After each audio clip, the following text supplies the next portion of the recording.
Welcome back, everyone. It's Charlie. We're in the last couple of episodes of The Boys Season 5, and Homelander seems like he is untouchable no matter what the boys do. Whatever plans they've come up with up to this season have not worked out. The Compound V virus didn't work the way they wanted. They introduced a whole new subplot with a whole new type of Compound V called V1 to specifically make him immortal, rendering him immune to their plans.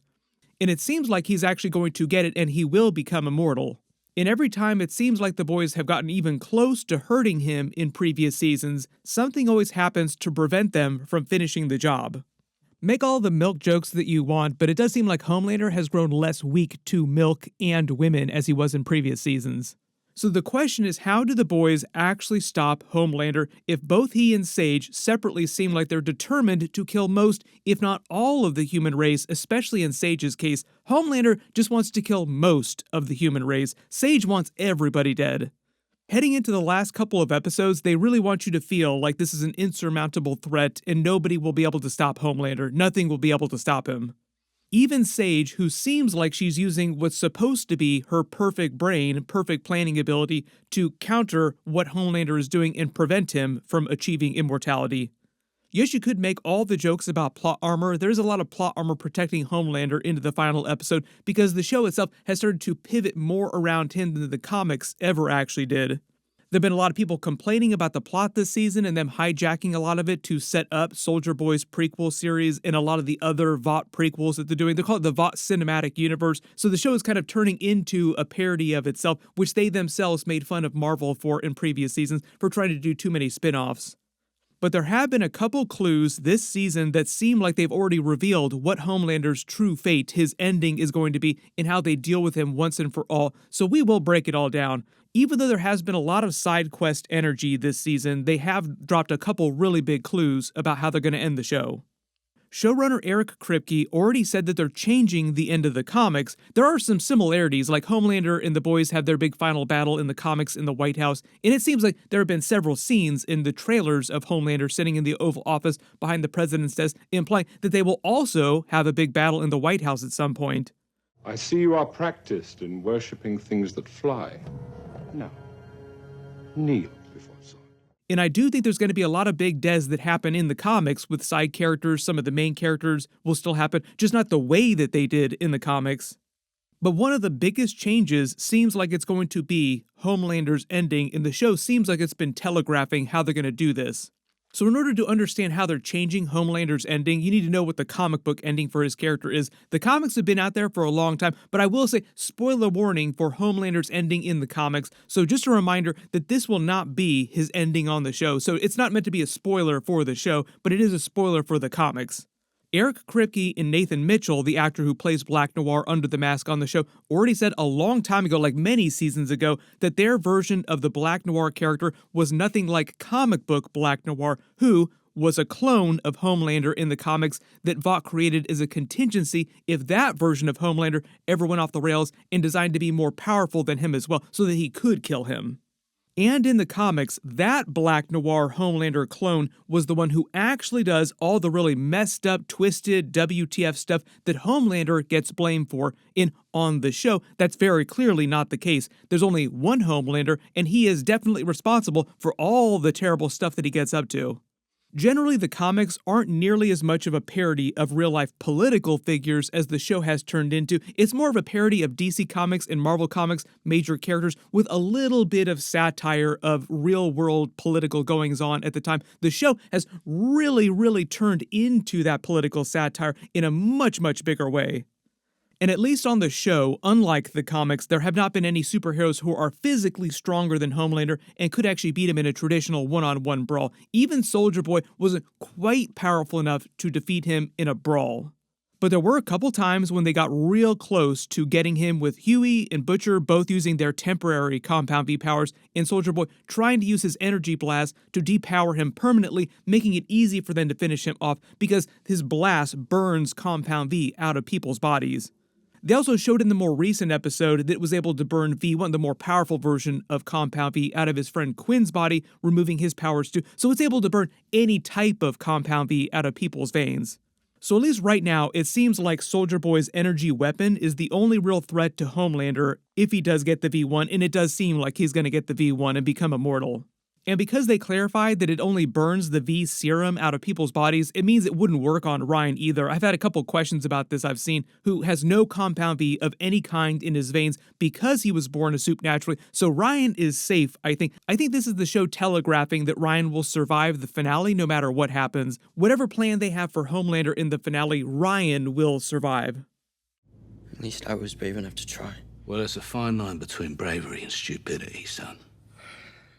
Sage had been planning for Soldier Boy to help her stop Homelander from getting the V1, but now Soldier Boy recently went full team Homelander with them bonding over their father-son messed up relationship.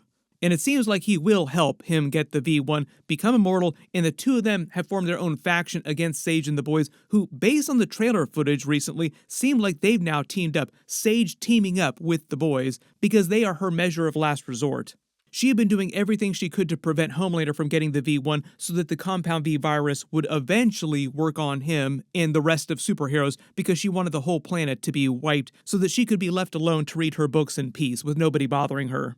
There's still many questions here, like that raises more questions because the boys don't want all humans to die, and Sage wants the whole planet, humans and soups, to die, so I don't think they're going to end the finale with everybody on the planet dying with that bummer of an ending. Something will happen to Sage's plans, or she'll have some ironic fate where she's left alone to read her books the way that she wants, but she's locked inside a deep dark hole in a prison cell for the rest of her life, and that's why nobody is bothering her, because she's in a deep dark hole.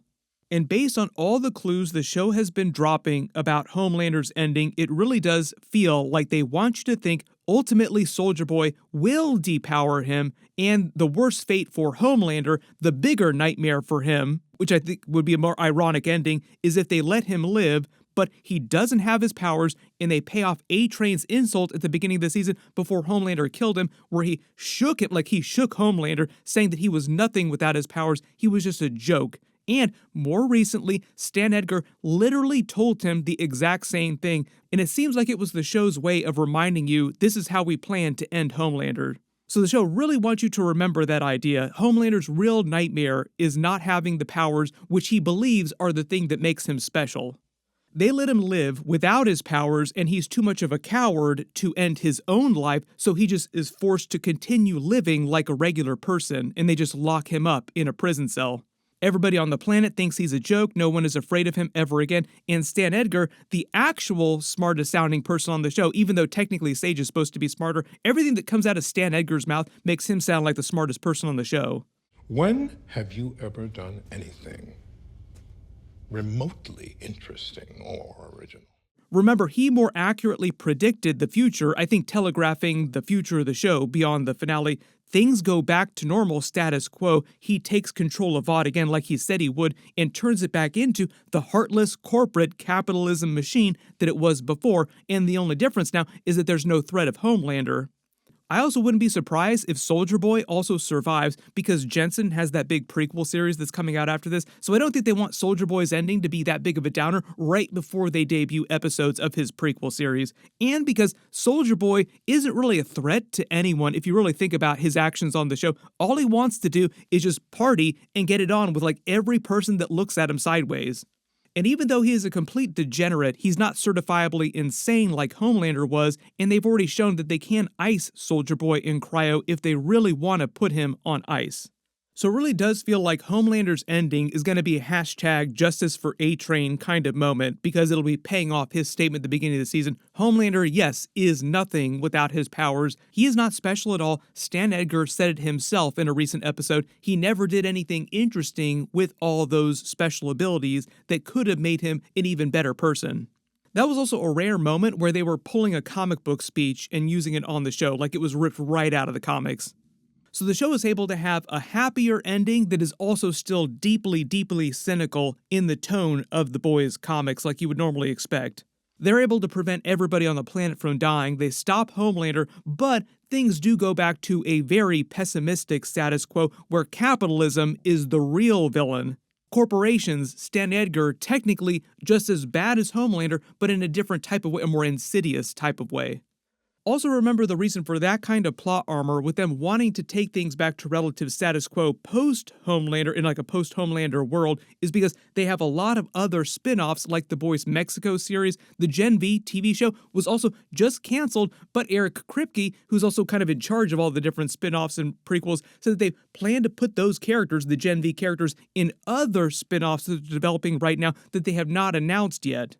Meaning that there would have to be superheroes in general after the ending of The Boys Season 5. Things would have to go back to relative status quo, and you still have a lot of really shady stuff happening with superheroes and Vought, other corporations in general around the world. Just not Homelander himself lording over everyone the way he's been the last couple of seasons. Mother's Milk also made a real big deal about telling Stan Edgar that if that did come to pass, then he would dedicate himself to killing Stan Edgar. So we will see how they wind up ending their plot too, because that would be another reason for Mother's Milk to survive the finale if they don't kill him off with a lot of the other big characters.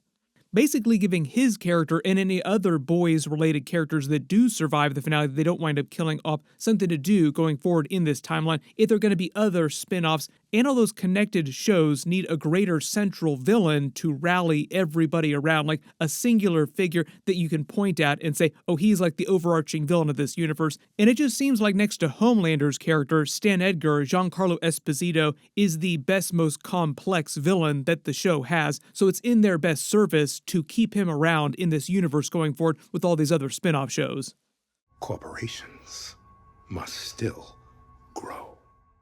Keeping Gus Fring as the unifying central villain of all the Boys series. Everybody post all your reactions in the comments below and how you think they're going to end Homelander's story this season. My episode 6 video will post Wednesday after they release it. There also might be another trailer. If they have some new footage, I'll do a video for that too in the next couple of days. So be sure to enable alerts for my channel so you don't miss any of that. Everybody click here for that video. I'll update the link as soon as I post that. And click here for my brand new Spider-Man Brand New Day video. Thank you so much for watching, and I'll see you guys in the next one.